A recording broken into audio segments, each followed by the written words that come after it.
Hey, Justin here. Heads up. This is part 2 of a 2-part episode. If you haven't already listened to the first half, I recommend you go listen to it first. And now we pick back up with Britt. In terms of my sense of belonging, so another thing to know about my background, my mom's mental illness meant that she couldn't keep a job.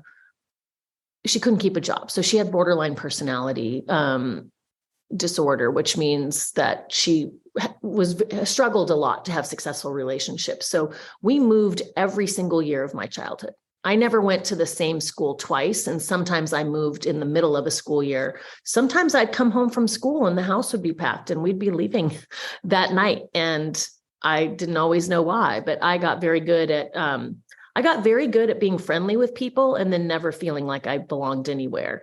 The only sense of belonging I had as a child was honestly with my cats. So I am still a lifelong cat lover. They were my safe space. I feel like I was parented by my cat because they would be the one that would comfort me and make me feel safe. And so wherever we fed the cat was home. As I moved to college, and started leaving that unhealthy family system and started to see what other systems look like.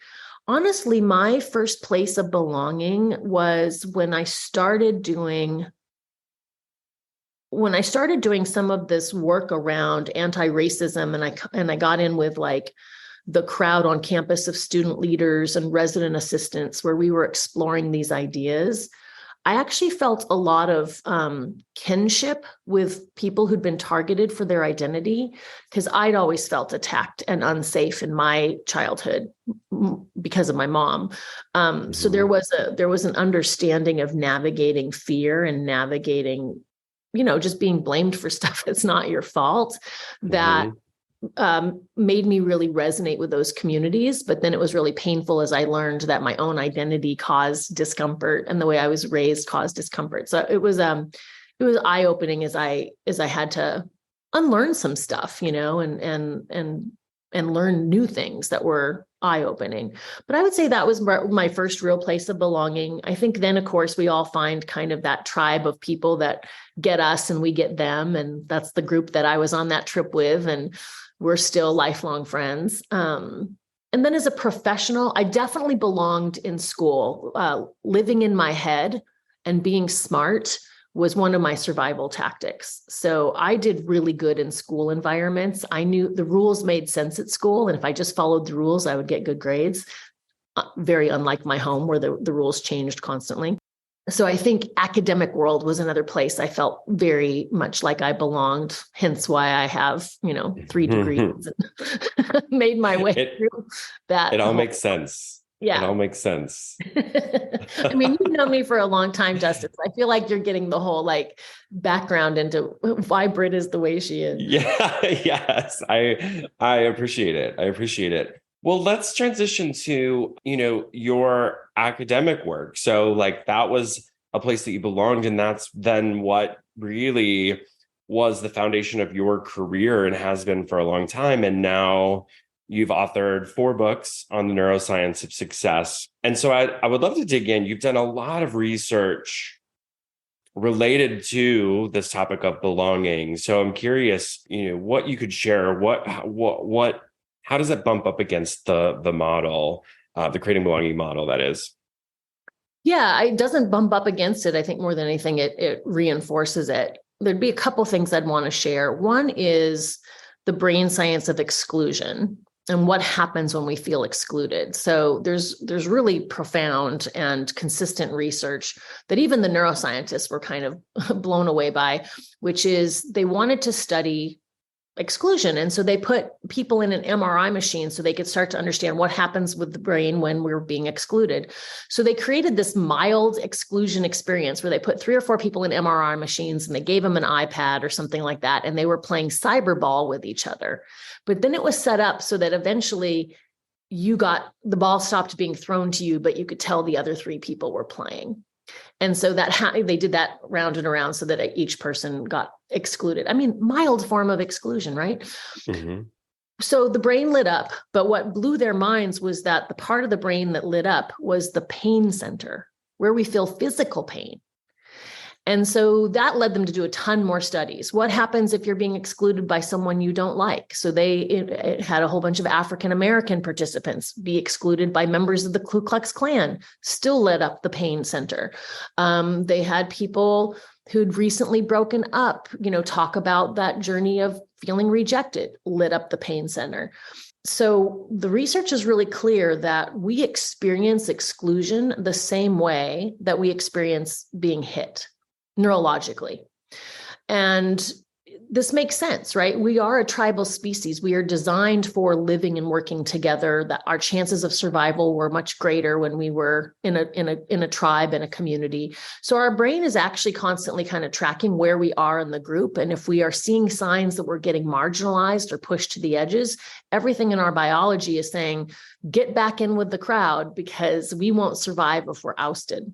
What was really fascinating was that the researchers who were studying this said, now that we have consistent, clear evidence that it's the pain center that's getting lit up, what happens if we give people painkillers? And they did everything from mild Advil and Tylenol to heavy-duty Oxycontin, and it consistently unhooked that feeling of rejection. It unhooked that experience of exclusion. And I theorize that this is a big part of what's driving the opioid epidemic, is that people are going on painkillers for legitimate injuries. You break your arm, it hurts.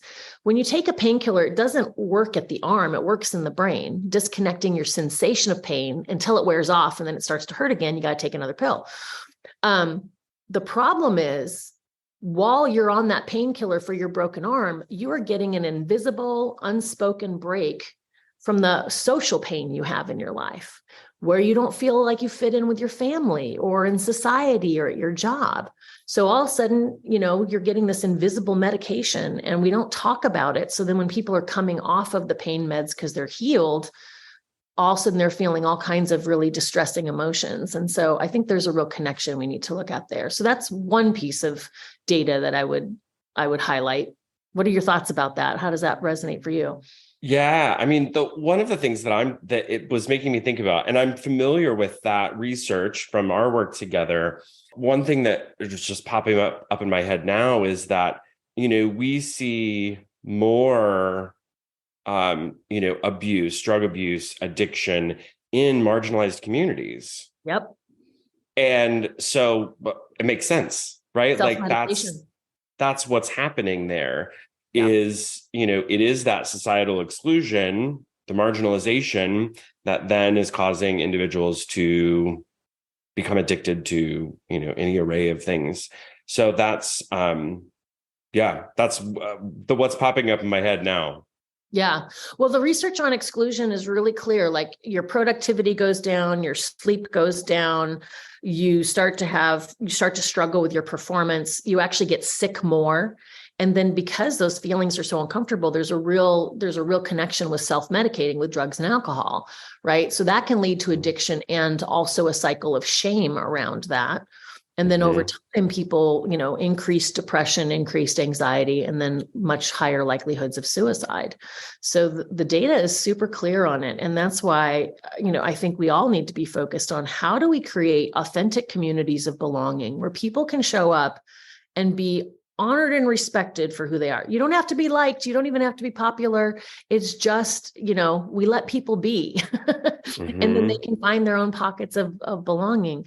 Everything that's happening right now, we're just targeting communities and banning ideas and regulating people's freedoms. It's just, it's a last ditch effort to try to control this thing that's already happening. We're becoming a more tolerant and welcoming society. But some of the people are real freaked out by that. So it's a last gasp of some really desperate measures to try to control that. Unfortunately, those measures are doing a lot of harm to people. Yes. The other thing I'd want to add is, and the new book is out, it's on purpose. It's the Wired to Become, the brain science of finding your purpose, creating meaningful work and achieving your potential. But what was really interesting is that when people have a sense of purpose in their life, it tends to make them much more comfortable with diversity. and they're much more accepting of others. And I think it's because if you're feeling fulfilled and you know you're on path in your own life, you just don't care what's happening in other people's lives. It's not threatening to you because you know you're doing your own thing. So I think we want to focus on helping everyone feel like they belong and have fulfilling lives and are on purpose. Because if folks have that, they're going to be less concerned with trying to go after other people.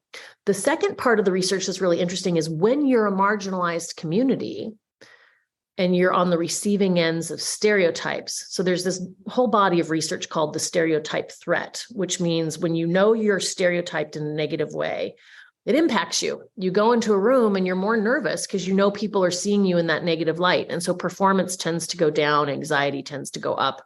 People experience things as a result of being on the receiving end of negative stereotypes. Well, when they are reminded or supported and focusing on their own sense of purpose, it diminishes the impact of the harm. So it creates a little bit of a shield to diminish the impact of the harm. So we need to work on getting rid of that harm. But until we do, places where we feel connected and where we belong, as well as when we have a sense of purpose, can help us navigate those really difficult situations. So I think that's really powerful too. I love that. Okay, so on the first part that you were talking about, where when we have a sense of purpose, our tolerance for diversity improves. Yep. Okay, so something was hitting me, and I'm curious if there's any relationship that you've seen. So I know in your work, you talk a lot about we as humans are wired to do three things in order: survive, belong, become, and they have to come in that order. Well, I feel like purpose it's that becoming piece, right? Mm-hmm. But when we're there, it then shepherds in belonging for others. I'm wondering kind of in your research how that all kind of came together. Yeah.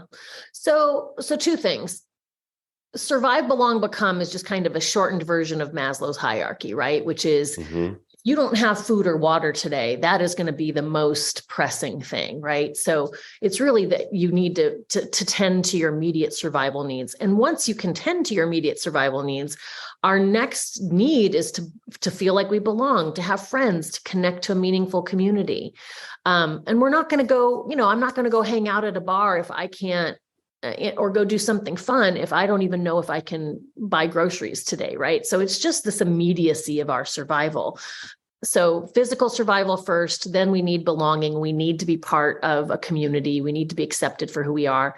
That's also tied to survival because of that tribal thing, that our chances of survival are greater when we live with others, back to kind of our old days living, living on the plain, so to speak. If you were ousted by the tribe, your chances of getting eaten by the lion were much greater than when you were living with others.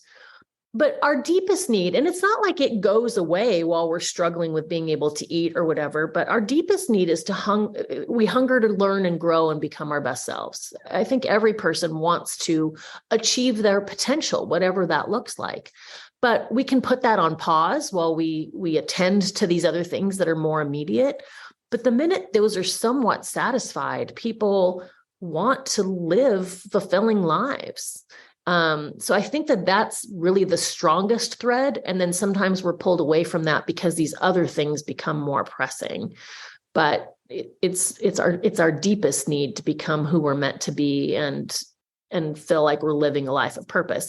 And this is why it's so up right now. I mean, people hungering for more purpose and meaningful work is off the charts, because we all just lived through a pandemic that not only, put our mortality in sharp focus, but it gave us a lot of time to reflect on how we're spending our time and if we're in the right fit. And many people got a break from kind of the toxic workplace, and then we're real strong, like, I don't want to go back there. That place didn't feel safe, so I'm going to go somewhere else. The great resignation, all of that.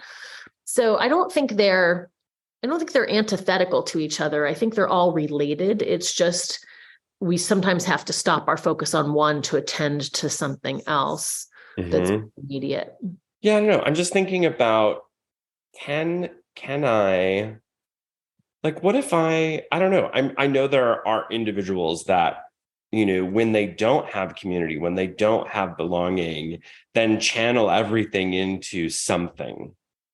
Like they become high achievers in some area in a very isolated way. And I'm curious if that is that real purpose and becoming, or like, I don't know. What are your thoughts on that? Well, I'm laughing because that's me. I mean, Sorry. no, it's true. I mean, I definitely took a lot of my pain that I had not yet faced or even identified and channeled it into academic success. And I realized now, as I started doing therapy and I started digging into some of my wounds, I realized, oh, my mom literally would say things to me like she wished she'd had an abortion. No one would ever love me. I was a terrible person. And I've forgiven her. She was mentally ill and didn't get the support she needed. And even worse, she was horribly abused as a child. She was sexually molested most of her child by both her father and her brother. So that's a very common borderline personality is a very common response to that kind of trauma. But, she did the best she could. She was very unhealthy. She passed on some of that unhealth to me, and I had to do my own work around it. But like for me, since I was getting all these negative messages at home, when a teacher was happy with me and that world made sense, boy, that was super rewarding. I'm sure I was getting so much serotonin and dopamine at school. So I just got really good at doing that, right? This is where I got messages that maybe I am a good person. Maybe people do like me. Maybe I am okay.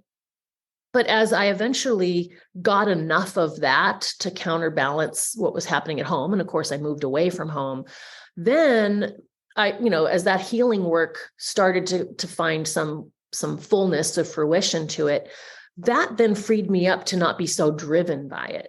Like before, it was probably an unhealthy drive to be accepted in that environment or to have that sense of purpose. And now that I'm feeling more fulfilled and complete and healed, that drive isn't so intense, right? So now it can be more a place of choice. So I don't think there's any clear example or clear answer. I always love Brene Brown's work, and she herself talked about her own journey to, embracing her own vulnerability and authenticity. I think we're all on a journey of that, right? We all have things that we were taught as children. You don't get to adulthood without some scars and some wounds. Those scars and wounds just look different for each of us, but we share that journey. And then we all engage in behaviors to try to heal ourselves. And some of that's not very conscious. And, addiction is also an attempt to heal yourself in a different way. You gave me the answer I was looking for, though. And okay. I don't know if you realized I aim to please, Justin. Literally, no. I aim to please. I know, right? So, no, you mentioned one thing, and it was, in school, you would go and you would do good work, and then you would get praise.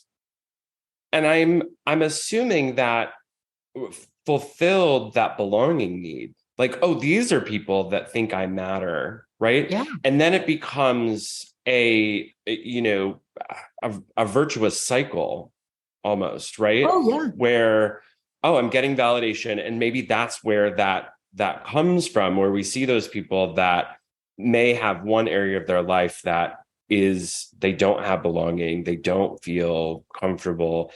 They find the path that gives them validation and reward. And so they do go up that survive, belong, become path, but it's like a little jumbly, and then it does work in order.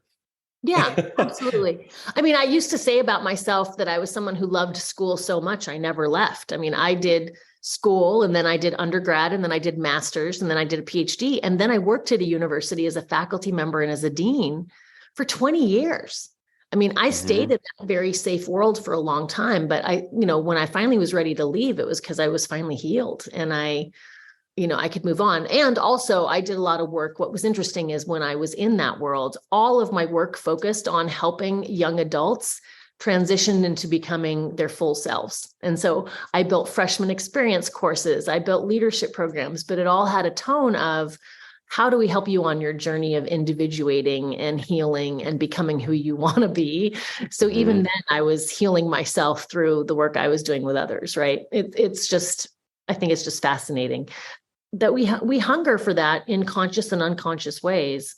But that doesn't mean that the work that we're doing in that space is a wrong choice. In fact, it can be super beneficial to others. Well, I mean, so what a great moment to, you recently released the Wired to Become book about purpose. And, I think you can point back to so many areas of your life that were on purpose for various reasons. So what a fun book to have in your library. Yeah. I mean, for those of you who are interested in reading it, it's both a combination of like the research on what we know about purpose and what it means to us neurologically, but it's also very much like a live journaling exercise. Like it's intended to give people tools and strategies and exercises to do to get more clear about their own sense of purpose. We don't just have one purpose and that's it. It's a journey of a lifetime, and it's a journey of experiences that influence and shape the next part of the journey. So I'm partway through my journey. I feel like I'm in a good place, and my journey will continue, and other people are reflecting on where they are in theirs. So I think it's a really good book for the times we are living in right now. I also want to say that some of the behavior, I feel compelled to say this, when I look at what's happening in the world, and we're seeing some of the actions of people that are creating an environment that's very harmful for others, they're finding belonging in that. Like people who identify a certain way politically, or identify a certain way philosophically, or with their religious values, they're also on their own journey to finding a sense of belonging and meaning, but somehow theirs is defined by taking it away from others. I think we need to be mindful of the fact that there's a journey of, well, even all the things we've been talking about, the messages one is raised with, how it's defined for you to be a good person or a right person, and then the kinds of communities you end up being part of and what those communities are telling you are the way to behave. Belonging is a powerful thing, and people who offer belonging through the act of harming others, I mean, that's what extremist groups engage in. They look for people who don't feel like they belong, and they offer belonging. And then the act of belonging is often the act of harming others. I write about this in the Wired to Connect book. And I think where we get in trouble is if we keep engaging in judging each other, we somehow don't get at the core issue that really needs to be resolved, which is folks need to feel respected and that there's a place for them. I hope that made sense, but I think it's important to talk about that, because we can keep making people bad and wrong, and then they don't have a path back. Yes. I've been on that journey for the past 2 years and really working on giving grace to those individuals in a way of like, okay, I understand that there is something that is pulling you into this, and some biological need that's probably shifting you in this direction of harming others. And not that I want to be permissive of that, right, but I think when we can approach those individuals more humanely, that we have a better way of connecting with them and bringing them back to being able to respect everyone and give everyone space, because there's room for us. Yeah, there is room for everyone. And I think we just need to keep looking at that. How do we create space for everyone? Not that there's one way versus another, or one side's going to dominate another. Britt, thank you so much for being a guest on the podcast. I loved it so much. Maybe we'll start another one. I don't know. We'll see. But just, I want to give you a moment to plug, anything that you want to plug. Obviously, the book Wired to Become, where can people find it, or anything else that you want to share? Yeah, great. So thank you. I've got 4 books on different topics. One's on how the brain learns. One is how we move through change. One is the whole connection, belonging, exclusion piece. And then the last one, which just came out, is the one on becoming and purpose and all of that. You can find my books wherever books are sold. So look there. You can also go to my website, which is just my name, brittandreatta.com. I love to connect with people on LinkedIn And then if you are in a position of rolling out training or leadership development in your organization, I create science-based training solutions that have all of these principles and practices woven into the training. And we've seen organizations have amazing results using a brain science approach to training. So those are all the ways folks can kind of see what I'm up to. And I love the idea of a podcast, Justin. Let's talk more about that. All right, let's do it. Well, Britt, thank you so much. Britt is the final kind of like regular guest on this season.